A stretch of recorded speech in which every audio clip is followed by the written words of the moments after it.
Hi,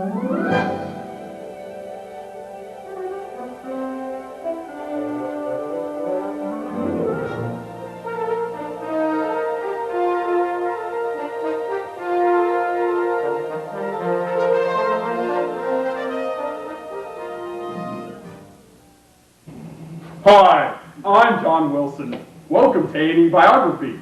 Tonight we're going to have a very first in-depth analysis at the very first origins of haircuts. Hello, Krog. Me hair long, need haircut. Glad you stopped by, Thor. We use rock number 3. You need beat out Sassoon for richer, healthier hair? Yes, I do. With new hip hairstyle, I get all the cave ladies. Wow, haircuts. What a broad topic. They could probably run a marathon and still barely scratch the surface. Haircuts. Haircuts are the basis for how good men look and for how bad women look. Am I right, guys? Am I right? Yeah. Okay, now before I shoot myself in the other foot, first let's cut back and take a look at the timeline and history of combining sharp objects in one's hair. Then we'll part our way through the waiting line and take a look at the inside of a hair salon. And finally, we'll all quiet the buzz down permanently and talk about the haircut I received this summer in Florida. But first, let us journey back to the era known as Thorg and Krog. From as early on as the era known as Thorg and Krog, a predicament rose. Thorg was quoted as saying, "Krog, me hair long." Krog, with a superior IQ of 14, decided the best way to remove Thorg's hair was to hoard it down with a scab. In layman's terms, to trim it with a rock. After many experiments, Krog concluded that his hypothesis was correct. Rock cut hair. Now, after heartfelt, careful consideration, I knew I couldn't fully complete this point without putting in the worst hairstyle in the history of haircuts. John Wilson would not be pleased. So here it is. And ladies and gentlemen, I warn you before showing it. I give you the almighty mullet. This is without a doubt the worst. What? You don't know what this is? The Mississippi mudflat? The Kentucky waterfall? The beaver paddle? Oh, it's synonymous with the South. Country music. Billy Ray Cyrus. Oh yeah, continue to laugh it up. It's so funny. Since it's obvious you do not grasp the concept of this concept, feel free to now read a book or listen to some music, preferably My Achy Breaky Heart. Yeah, I'll see you at the NASCAR track. Okay, so we've seen some past origins and lost souls regarding past histories and origins of haircuts. But what about the places we go to have them created? Hair salons. This is where we go to make ourselves look cool and hip, right? But between you and me, I never have to go there. You know what I mean? Here's my number. Just give me a call sometime. I like college girls. The most important aspect of the hair salons are the questions that arise when you get in there. Is this place sanitary? Is my neck going to itch like it always does? Did someone get a mullet today? These are very important questions that need to be answered. What's with that vast wall of chemicals and bottles and shampoos? Well, that left me in a bit of a predicament. So I decided to get some outside opinion. And according to my wonderful 8-year-old sister, the chemical goblin lives behind that wall, and he has a Pikachu and Charizard Pokemon cards. That left me a bit unresolved. So I decided to ask my wonderful parents. And they said, quote, "Adam, you are a senior. Quit being an idiot."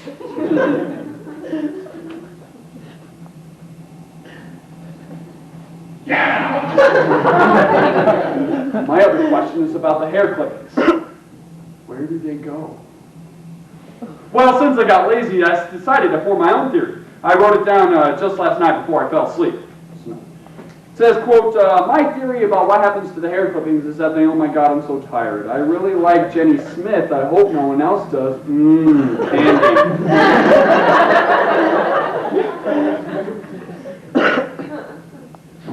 As I said before, I do have a personal connection with haircuts. This summer in Florida, I took my life and hair for granted.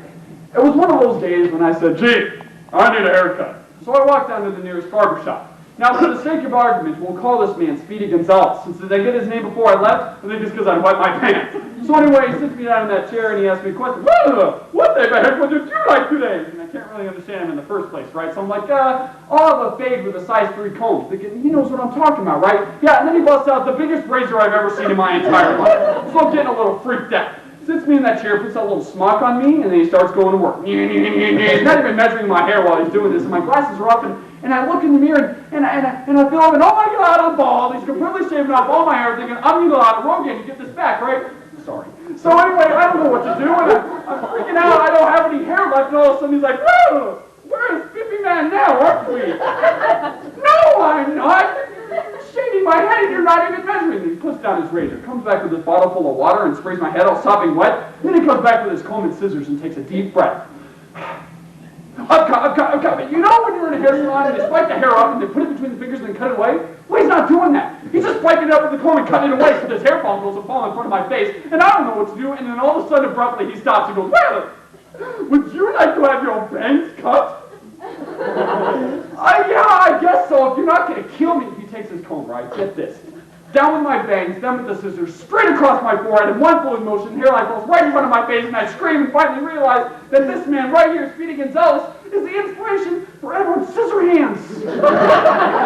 Puts down his comb and scissors, comes back with his bottle of lather, goes 1, 2, and 3. So I'm puffed up, kind of like a Jigglypuff type thing from the Pokemon, which my sister can relate to. And that, yep, you guessed it. He busts out the old school English razor, the ones that the pirates used, which is funny because I can't even grow facial hair. So anyway, I take a deep breath. 12 strokes, this guy goes Jackie Chan on my face, right? This, police shaved off, and all the probably like, well, now you're a gentleman ready to take the ladies on the town. And I don't know what to do, and he's shaving off my head, and I'm like, no, you're going to slit my throat, dude. You're going to kill me. Puts down his razor, comes back with a bottle of Face Fire, which all you guys might know is commonly aftershave, with isopropyl alcohol in it. Pours it on his hands, smears it on my face, and for that brief entire second, my face felt the most extreme pain any face could ever feel in the entire world. And then, like a breath of fresh air, the most wonderful feeling came over my face. It was the best haircut I'd ever received in my entire life. It was a work of art. Today we've explored 3 aspects of haircuts: history, hair salons, and my haircut this summer in Florida. Above all, it's important to remember that haircuts represent what kind of people we are. It is also important to remember the following. 1, Krog invented the skag. 2, this girl's going to call me later.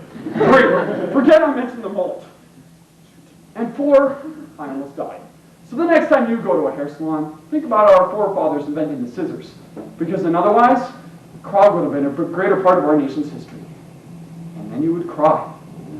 Because then your hair would have to be hoarded, not trimmed.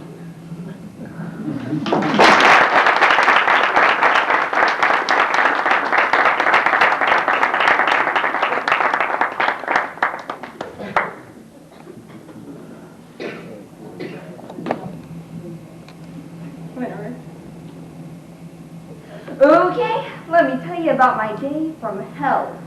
It all started about a week after grades were supposed to be turned in. I woke up early in a rush to get to school. Strange, I know, but true.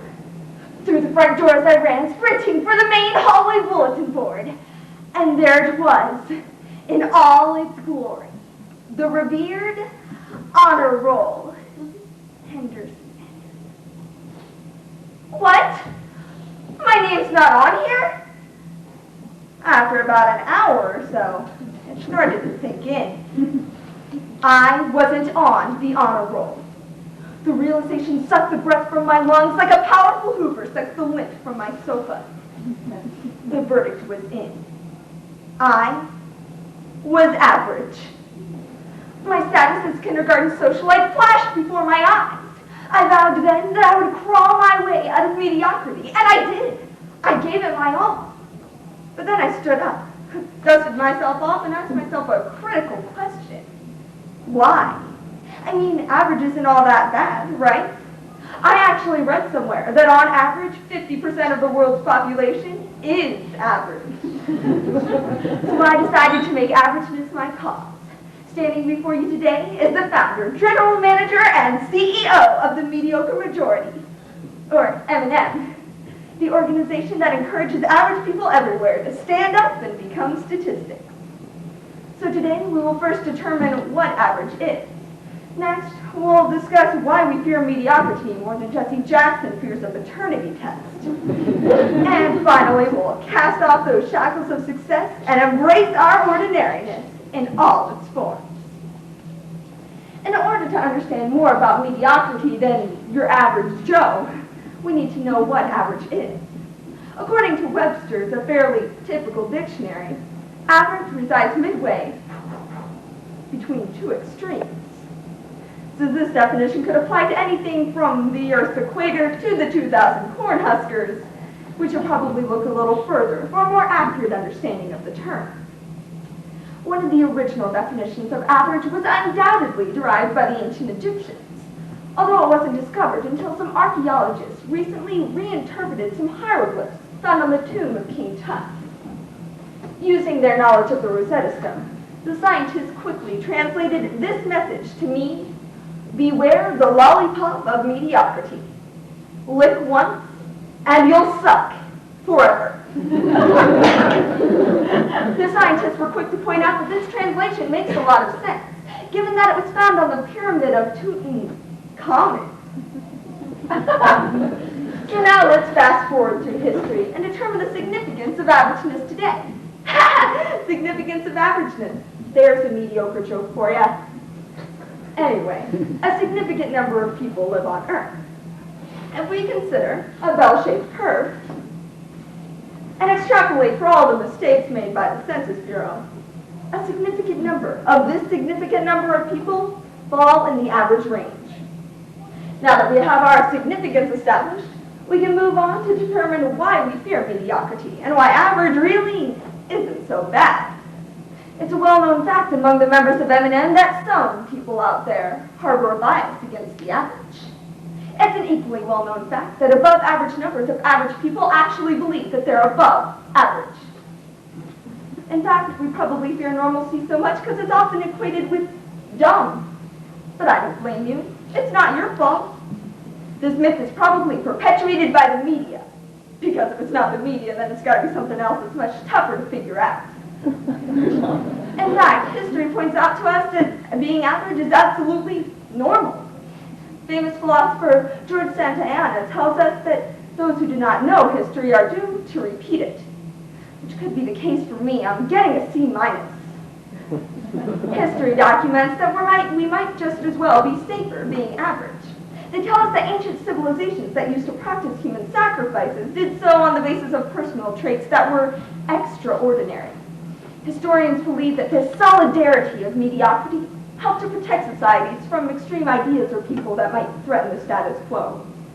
We can see that the solidarity of mediocrity is alive and well if we look to these recent headlines. Straight-A student pummeled by angry recess playmates. Energetic self-starter instantly despised by coworkers. Really smart people locked in think tanks. Large Midwestern university builds championship football team. Ignores library. Now, I could make a George W. Bush jab here, but I hate political jokes. So many of them get elected. So you see, mediocrity is an idea that has been turned into a concept and is now a trend. The majority of us are average, and given that the majority rules, if I'm average, that means I'm the best. This idea was first recognized by ancient Greek philosopher Mediocrity, who called it the law of averages. So following this idea to its logical conclusion in this round, if you're about to give me a 3, you have to give me a 1. It's the law. So now that we've determined that average isn't so bad, we can move on and embrace our ordinariness. Not ready to make the leap yet? That's okay. It was hard for me too. But when I look back on it, I realized I was destined to be average. I was born in Normal, Illinois. I was the middle child. I remember fondly the words of my father, Norm, who said to me, some of us are born average. Others achieve averageness, and still others have averageness thrust upon them. You stay accomplished all three. So I've embraced my mediocrity. So what if I have a room temperature IQ? So what if I've lost my ticket for my train of thought? I've read all the mediocre literary works like How to Write Good, The Written Guide to Braille, For Whom the Bell Curve Tolls, The Atheist Guide to God, Great Canadian Soldiers, and my own personal mediocre favorite, The Scarlet Letter. Let's face it, even Demi Moore in a push-up bra couldn't save that one. As king of piano men everywhere, Billy Joel once said, oh so typically, only the good die young.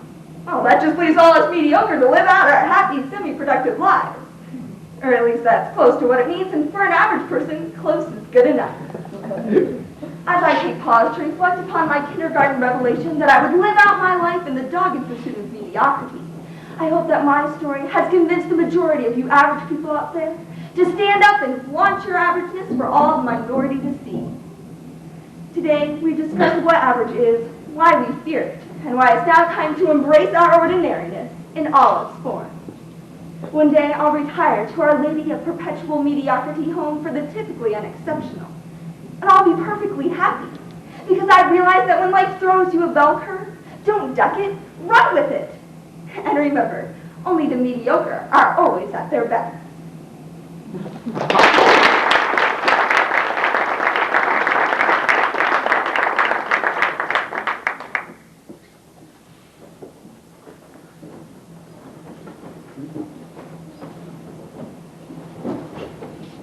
When you're living in the cold and your heart's as good as gold, and just around the corner no illegal drugs are sold, don't worry, man, you're just a Canadian. Oh, when you've been checked up to the boards and you stay away from wars and you hardly ever see anything stolen from the stores, don't worry, man, you're just a Canadian. Yes, by now you have probably guessed it. I am Canadian, and I'm darn proud of it. Or just trying to live with myself after 7 years of therapy. Anyways, if I hadn't told you, you wouldn't have known the difference. Why? Because I am the same as you. Yes, that's right. We Canadians are warm-blooded human beings with feelings. Somehow I get the indication that you don't believe that. Well, this is a good thing, because today in my speech we'll take a little dive into the Canadian mind. We'll see how to spot a Canadian, and then next we'll see how these Canadians came to be, and then we'll learn why not to blame Canada. And yes, after my speech, you'll learn the real meaning of Canada. And yet after my speech, you might even want to go out and get your own Canadian citizenship. Or not. Anyways, on with the speech. How exactly to spot these so-called Canadians? Now, this is much easier than you think, and you have probably overlooked all the signs. But I am a Canadian, and I have many years of experience at spotting the 4 signs of being a Canadian. So hold yourself down, take a couple notes, because here we go. Number 1, usage of the word a. Yes, there's a small part in every Canadian's brain which instinctively produces the word a after every thought. A? It's kind of funny how a small little word like that can strike fear into the hearts of all Americans, eh? Maybe it's because a is associated with first, and first with 1. So Canadians equal first equal 1. So Canadians equal number 1, eh? 2, extreme body hair. Yes, the same part of the brain which also produces the word a also produces an extreme amount of unwanted body hair. Now this can solve some of our mysteries around the world. Take Robin Williams. Some rare hairy disease, you say. No, he's just a Canadian. Nor take the Bigfoot mystery. Some missing link, you say? No, he's just a really hairy and drunk Canadian lost in the woods. 3, whenever you tell a Canadian the word hockey, he jumps for joy. Yes, I am a Canadian and I do play hockey, and there's nothing I like to do better than to greet my friends with a nice check up into the boards. It's the only sport we're allowed to play. Maybe that's why I turned the speech. 4, whenever you ask a Canadian who his hero is, you will most likely get one simple little answer. Bryan Adams. Yes, that's right. We Canadians are proud of his superstardom and his vocal capabilities. That's right, Brian. Everything we do it for you. So now you know how to spot these Canadians. You can go home and see if there's any lurking around your house. But let's move on. How these so-called Canadians came to be. Now this can be summed up in a simple little story my mother used to tell me before I went to sleep at night. Once upon a time, long, long ago in the caveman days, ooga booga, there lived a little man named Can. Well, while everybody else in his tribe was playing around with rocks, Can developed a nice long stick with a curve at the end that he used to slap 99-mile-an-hour slap shots. He called this stick a da. And everybody in his tribe found this just a little weird and just a little not normal. So they beat him, and they harassed him, and they called him things like ooba dooba boy and doody doody head. And after that, he was forced to leave his tribe forever, never to be seen again. Along comes the Ice Age and wipes out all of mankind, except for, yes, you guessed it, Can and his stick, a da. Well, the two fell madly in love and had many little children, and that's how skinny, hairy Canadians came to be. Sorry, the story still gets to me a little bit. Anyways, on with the speech. Now you know these harsh traumas we Canadians have gone through. Let's learn why not to blame Canada. Now, the first thing you need to remember when learning not to blame Canada is Terrence and Phillips from a Comedy Central South Park movie are not real Canadians. No, they're spawns from the devil who like to infuriate Americans through slaughter and decimate Canadians like pigs. Oh, and they also like to say bad words and do unspeakable things which Canadians would never do. Second, you as Americans need to stop believing that you're better than us. I mean, okay, just because your police don't ride around on horses and wear red, and just because your symbol's some big strong eagle and not a little leaf, and just because no part of your country is called the Yukon, doesn't mean you're better than us. And third, I am in no way, shape, or form a French Canadian. Never was, never will be. I mean, okay, these French Canadians have given us just a little bad name in the past, but you'll never see me walking around going, "Parlez-vous français? I like to eat bébés." You see what I mean? So don't go blaming us for your problems. All we have tried to do is make a nice and cleaner world where no spit is allowed, good music is played, and the first letter of the alphabet, the most important, is recognized, eh? As you've seen my speech today, you've taken just a little dive into the Canadian mind. You saw how to spot a Canadian, and then we looked at how the Canadians came to be. And then we learned why not to blame Canada. You've seen just exactly what the real meaning of Canada really is. So now I want you to go home. I want you to listen to Bryan Adams again. You might not think he's that bad. I want you to go home and watch as many Jim Carrey movies as you possibly can and laugh your heads off. And then I want you to go home and stop shaving your back. Be proud to be hairy. I, as a representative of Canada, am asking you to open up your doors. Let Canadians run free among you. All we're trying to do is make a better world, and you might even enjoy it. Oh, Canada, our home and native land. La, la, la, la, la, la, la, la. Hey, ever told you guys I'm part Chinese? Taiwan!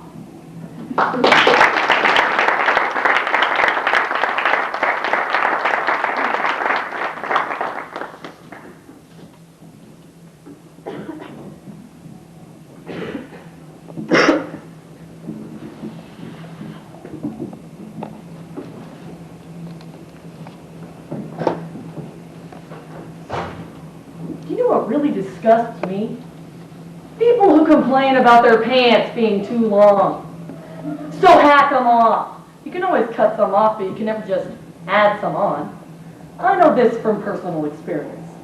I've been referred to as ogre child, massive one, mammoth, jolly green giant, Amazon woman, behemoth, Goliath, stork legs, Sasquatch, the Tower, Miss American Alpine, and worst of them all, Abdullah. And you folks can't lie. I know you're just sitting there in your chairs, looking at me, thinking, God, did her mother die giving birth? But no one ever looks at the downside of being tall. They all just think, ooh, basketball player, ooh, they can reach high cabinets. They never think of the pain and ridicule that we giants must endure. There are 3 very challenging things with growing up tall. They are, 1, always being too big for toys and playground equipment, 2, attempting to find clothes that fit, and 3, how everyone assumes that I must play basketball. First of all, I'd like to state that every kid remembers the playground, especially the giant play places at fast food restaurants like Burger King and McDonald's. Just the thought of climbing up that rope ladder, diving into those plastic balls, sliding down that winding slide, and crawling through those endless tunnels is any child's delight. Now imagine what it was like for someone tall, like me. I'm 7 years old. My family and I go to Amigos. It has the best play area in town. It's a kid magnet. I eat my food as fast as I can and take off towards the play set. I run right past the little Amigos sign that states, "Your sombrero must be under this height." Wasn't in there very long before the manager told me I was too big to play in the little kids' play place. I was 7 years old, and because of genetics, they tell me I can't play there. Everyone thinks being tall is such a blessing. One summer, when I was younger, my family and I went to Elitch Gardens in Denver, Colorado for vacation. You know Elitch's. They got rides for little kids like Teacup and boats just go in circles. They've also got rides for adults like the roller coasters and tilt-a-whirls. Imagine my disappointment when my parents were told I was too big for the little kid rides and wasn't old enough for the adult rides. Being tall is just peachy. When I was little, I begged my parents for my size. Do you remember those? Barbies that were life size, just as big as the little girls who played with them. So on my birthday, I opened a big present. The box says my size Barbie. I'm so excited. I rip open the box and take out the Barbie. Let me just say, it wasn't my size. So I searched for something bigger. A Barbie Jeep. The commercials portrayed little girls driving around battery powered, hot pink, Barbie decorated Jeeps. I wanted to be part of Barbie's crew too. I spotted one once in a store while shopping with my parents. I ran up to the display model and tried to climb in. My knees wouldn't even fit behind the plastic Mattel steering wheel. Being tall is just great. Now for my second problem with being tall. If I find pants that fit my waist, they go to right about mid-calf. And if I find pants that are long enough, I can fit 2 pregnant watermelon in the waistline along with me. Woe is me. Where are the big stores? Huh? Where are the tall stores? Where are the big and tall stores? Definitely not in my town. And shoes. I guess Mr. Big Shot Shoemaker decided that all women, short and tall, should go through the agony of heels.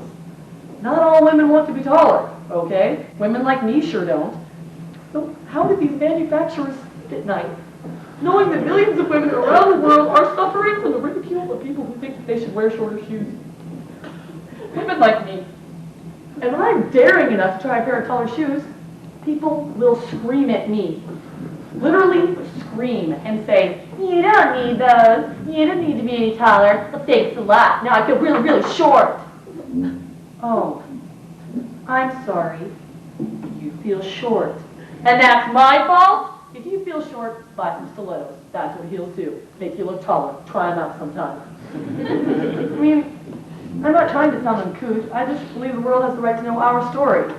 Ours is in the tall people of the world. Ours in the freaks of nature. We belong in a circus freak show. Ladies and gentlemen, come one, come all. See the lady that clothing stores forgot. Now for my third and final point. Do I look like a basketball player? Do I? Well, if you're thinking yes, you have been misinformed. So I'm tall. So what? Not all tall people play basketball, and not all basketball players are tall. I really doubt anyone looks at me and thinks to themselves, "Ooh, she must be on the speech and debate team." And for those rare people who do think that when they see me, well then my hat is off to them. And by taking off my hat, I look shorter, for the benefit of all the insecure short people of the world. When people come up to me and say, "Hey, you're tall, do you play basketball?" I have this incredible urge to respond in saying, "Hey, you're short, do you play miniature golf?" I would never say that, because I think that maybe those people are as sensitive about being short as I am of being tall. And when people hear that I don't play basketball, they say, well, why not? You could be so good.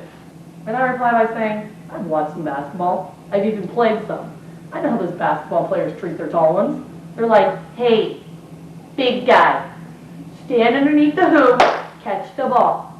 Give it to the point guard. That's right, the little fast guy. And I just really don't care for the game of basketball. It's a contact sport, and I can't get used to that. I break easily, okay? It's like a toothpick wrestling rocks out there.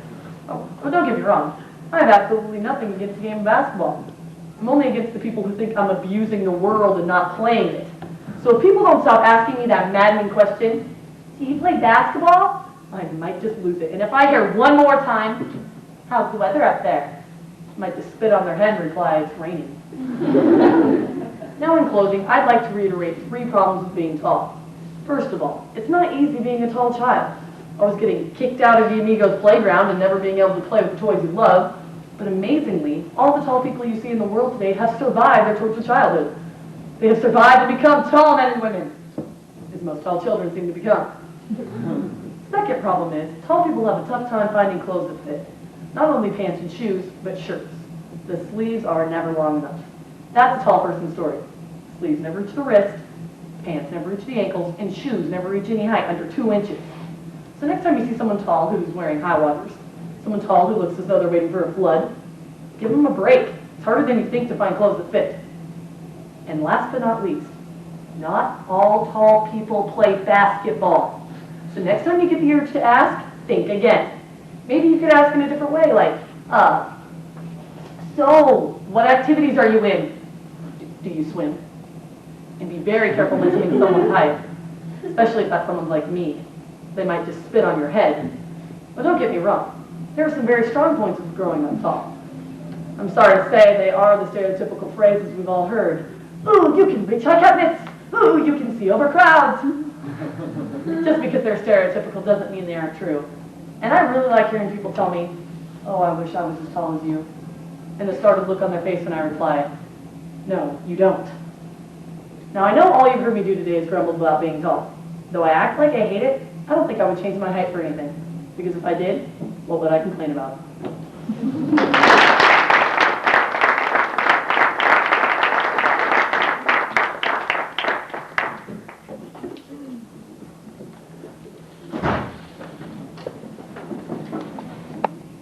Two guys walk into a bar. The second one ducks. Okay. Horse walks into a bar. Bartender says, why the long face? Horse says, I said I'm a duck. Well, I can see, by the lack of standing ovation, you are clearly a substandard audience. In Nebraska, this means you have to take a standardized test. In Texas, it means you'd be executed, put on the football team, or elected president. You have to take the NTAC, the Nebraska Test of Audience Competence. Don't worry, this is a test. This is only a test. It is not an actual emergency, except maybe for you. I merely need to see if you possess an acceptable level of humor proficiency to be able to adequately evaluate this round. Confused? Enraged? Kind of itchy?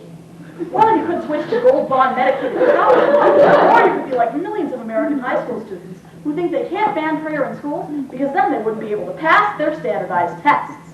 These students and I are concerned about school testing. In fact, according to a March 5th, 2001 U.S. News and World Report article, even real adults are starting to get concerned about the SAT and other standardized tests. Maybe it is an actual emergency.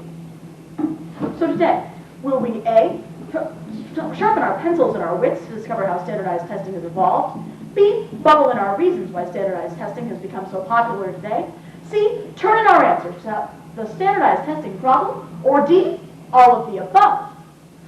Did you forget your number 2 pencil? Here, have one on me. Standardized testing is by no means a new invention. In fact, evidence points to standardized testing being used by prehistoric tribes as a means of allowing younger people to join the elders on the hunt. In fact, this recently discovered cave painting from France may be history's first standardized test. So we can see in example A, the student clearly and correctly indicated that the buffalo was the best animal to eat. Furthermore, the student correctly identified the turtle as the easiest animal to catch. However, our student made a minor mistake in example C, where he incorrectly identified which foods were most poisonous to humans. Of course, in the prehistoric days, failure to study generally resulted in death. Talk about your high-stakes testing. Of course, as humans continued to evolve, so did standardized testing. The first essay tests were developed by the Marquis de Sade as a means of torture and extracting information, proving the adage, the truth will ouch. Furthermore, the first comprehensive exam was developed by the Spanish Inquisition. Sample questions included compare and contrast different forms of witchcraft, cite sources and examples, and its follow-up question, why do you know so much about witchcraft? And of course, the ever-popular, in 500 words or less, prove you are not a heretic. Be specific. The passing, or survival rate, on these tests was just under 2%, leading to them eventually being phased out in forms of less lethal testing, like the Scantron and witch dunking. In fact, today, standardized testing is at its height, and some education experts, high school students, are beginning to get concerned about the number of tests we have to take. It seems the testers have gone a bit overboard. Consider the cornucopia of standardized tests required of students today in high schools. So the ACT, the math, the cat in the hat, the plan, the stand, what's the plan, Stan? The ASVABs, the once-haves, the have-nots, the wannabes, the GREs, the PSAT, the numb squad, the jack squad, the OSME, and the not me! And if that isn't enough, I'm exhausted because I was up all night cramming for my urine test.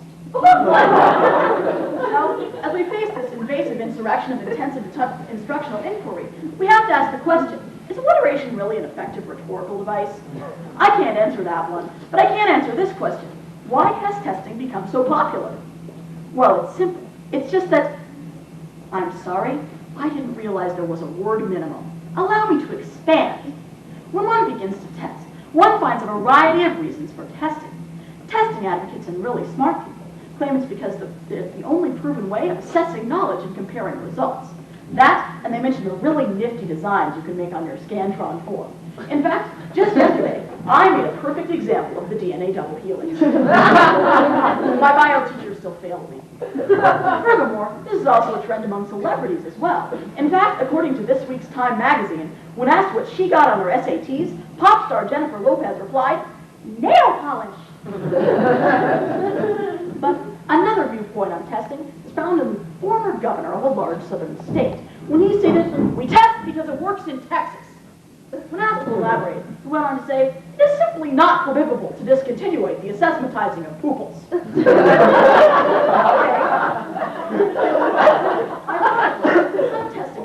Some testing opponents believe that testing is unfair to the underprivileged, uneducated, and cheerleaders. Furthermore, they go on to say that statistics state that males continuously perform better on standardized tests than females and most species of paramecia. Well, duh! Why do you think they call it testosterone? In fact, I tested this theory when I used this testosterone product before my SATs. I got a perfect score on the math portion, but my proctor got kind of mad when I flipped open a brewski and turned on the Vikings game. The final reason for standardized testing in our schools is that there is simply no other means of assessment for high school students. Think about it. If we didn't have standardized tests, why it would have to be sort of scale that teachers could use to grade students' classwork. The scale would have to be reported on some sort of a report card. Yeah, like that's never going to happen. So instead, we need to look forward to other means of solving the testing problem. One possibility for solving the testing problem is shown by contemporary English philosopher Pink Floyd, who stated, hey, teacher, leave those kids alone. This may seem nice, but we have to remember that the British haven't had any good ideas since Monty Python and the Holy Grail. Tests really are unfair. We need to take the example of the Florida Election Committee and pretend to grade all the tests, but throw half of them out and refuse to score the rest. In fact, schools could even use the equipment used in Florida for ballots. Why, we could divine students' intent using hanging, pregnant, or dimpled chads. Yeah, I hate political jokes too. Too many of them come from Texas, clearly a substandard state. Finally, I guess what we just have to realize is something that most calculus students already know, that sometimes there really isn't a solution to the problem. Of course, we have to remember that if the problem seems insurmountable, if no solution is found, the answer is probably C. So today, we've first sharpened our pencils and our wits and discovered how standardized testing has evolved. Next, we've bubbled in our reasons for why standardized testing has become so popular. And finally, we've turned in our solutions, or lack thereof, to the testing problem. So, let's revisit our old friend the NTAC, and let's have a sample question. What is sis boom ba? Well, duh, it's the sound of an exploding sheep. Boom ba! Very good, you pass. Continue on to whose line is it anyway. And remember that, like such movie monsters as the creature from the Black Lagoon, the thing with two heads, and Jim Carrey, testing simply refuses to die.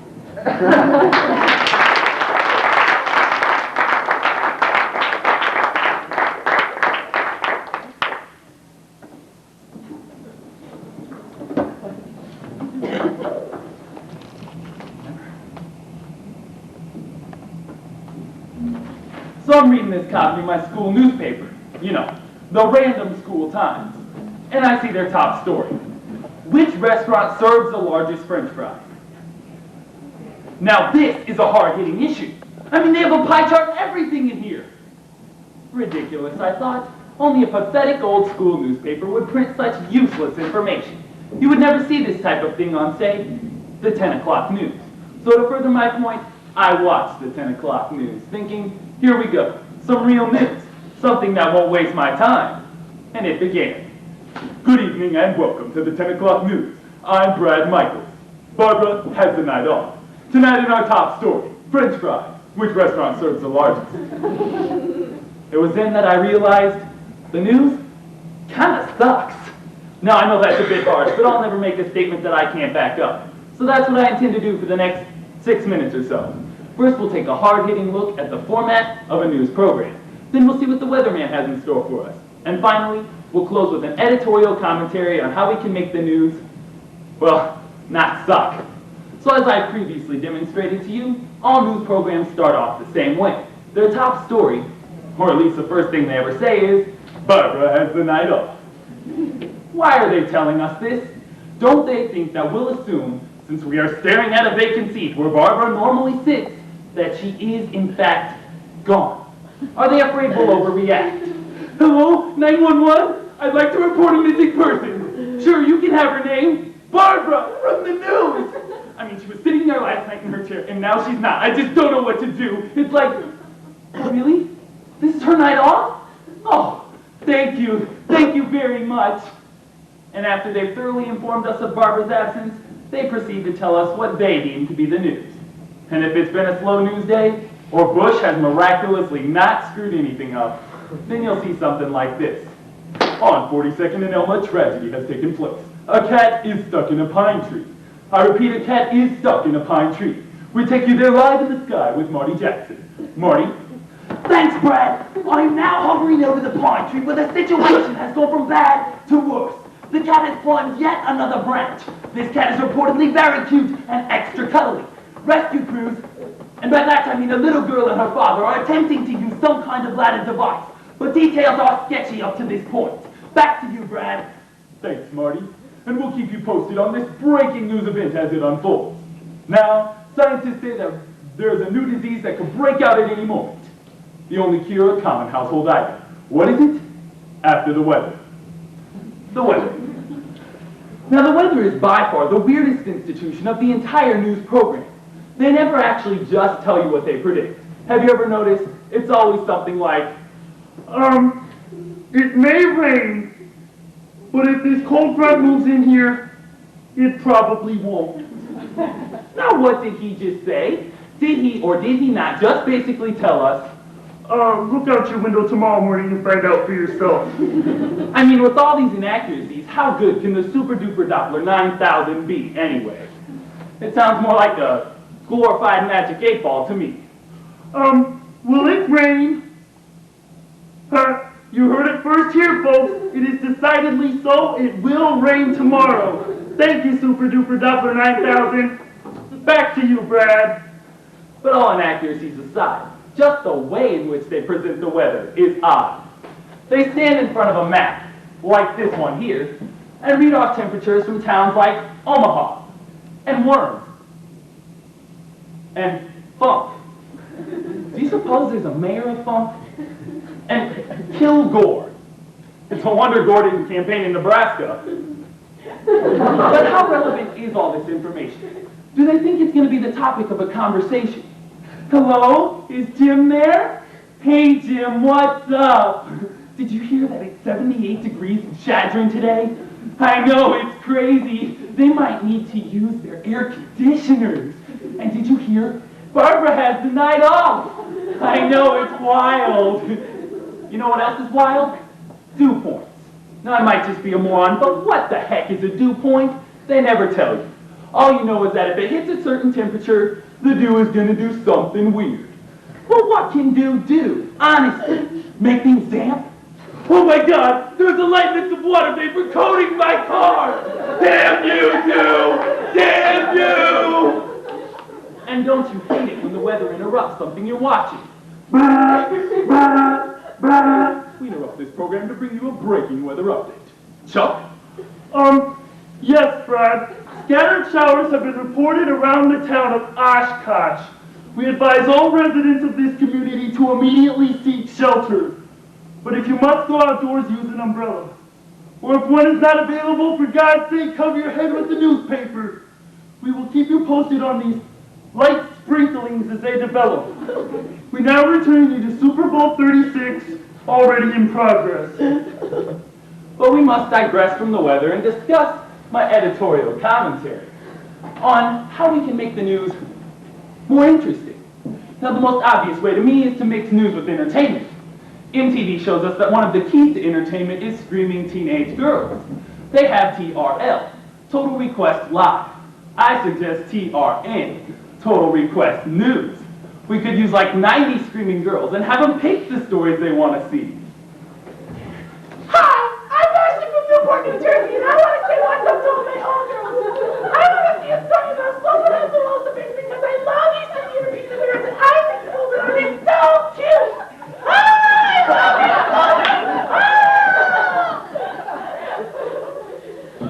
you, MTV has also taught us a thing or two about music. We should remove the old music we associate with broadcast news, you know, da da da da, and replace it with a hardcore gangster rap bass line. In fact, instead of just saying the news, what if we rapped it? What is up, my homos? My homies? I'm Brad Dogbone Michaels, and I'm here to get my news off. So let's quit laxing and get to the action. Mixmaster Barbara, give me a fat beat, if you would. No, I said a fat beat, you hoochie mama. So, today in Washington, there's a new tax plan. You'll be making mad cash like the Wu-Tang Clan. Senator George Bush can get it together. More on this after the weather. Chuck? Thanks, Brad. Here we go. It's the weather. And I flow with the Jillian. Tomorrow looks nice. It looks like tranquility, but as our week goes on, it's gonna get real cold. And scraping all your windows will get real old. But what do you think you are? Weather exempt? So sit down and shut up and listen to my temps. Monday 45, Tuesday 34, and Wednesday you might as well just cower on the floor. Because a cold front's moving in. You might want to hide, because this front's coming in straight up from the west side. Word to your mother, and I'm chill. So let's recap. Today I've shown you how the news kind of sucks. The traditional format of a news program, what the weatherman has in store for us, and finally, how much the news can be improved. So this is Kelly West, signing off. If you would like a written transcript of this or any other speeches by Kelly West, just dial 1-800-GET-SOME.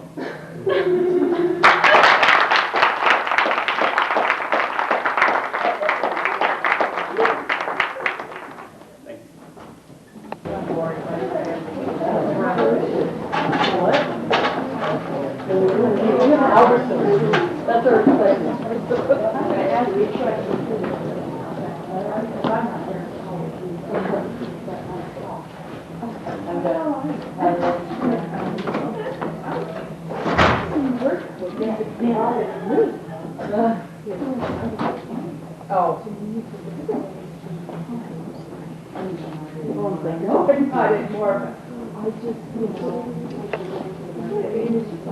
Well, you decide to be that way, you know. She knows. big boy in the entire high school taller than her, and younger brother. You know how they progress. No, exactly.